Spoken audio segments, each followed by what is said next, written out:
জুলাই অভ্যুত্থানে যেসব গণমাধ্যমে শিক্ষার্থীদের সন্ত্রাসী আখ্যা দেওয়া হয়েছে সেসব গণমাধ্যম চিহ্নিত করা হবে বলে জানিয়েছেন প্রধান উপদেষ্টার প্রেস সচিব শফিকুল আলম। ২০ নভেম্বর জাতীয় প্রেস ক্লাবে আয়োজিত এক আলোচনা সভায় তিনি কথা বলেন। ব্যবস্থা কায়েম করতে হলে সম্মতি উৎপাদন করতে হয়। এই সম্মতি উৎপাদনের কাজ করেছেন বাংলাদেশের বিশাল সংখ্যক সাংবাদিক বৃন্দ।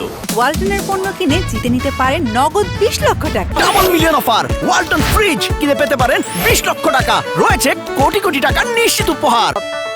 শফিকুল আলম বলেন, ১ জুলাই থেকে ৫ আগস্ট কোন কোন গণমাধ্যমে শিক্ষার্থীদের সন্ত্রাসী আখ্যা দেওয়া হয়েছে এবং কোন কোন গণমাধ্যমে ফ্যাসিবাদী বয়ান তৈরি হয়েছে তা চিহ্নিত করা হবে। গণমাধ্যমে গত ১৬ বছর কার কি ভূমিকা ছিল তা নিয়েও গবেষণা প্রয়োজন। গত নির্বাচনগুলোকে কারা বৈধতা দিয়েছে তা দেখতে হবে। যারা বাচ্চা ছেলে মেয়েদেরকে খুন করতে দ্বিধাবোধ করে নাই, তাদেরকে সম্মতি উৎপাদন কারা করেছিলেন, কিভাবে করেছিলেন। এমনকি শেখ হাসিনার প্রতিটি প্রেস কনফারেন্সে কোন সাংবাদিকের ভূমিকা কেমন ছিল সে বিষয়েও পদক্ষেপ নেবে সরকার বলে জানান দেন প্রধান উপদেষ্টার প্রেস সচিব শফিকুল আলম।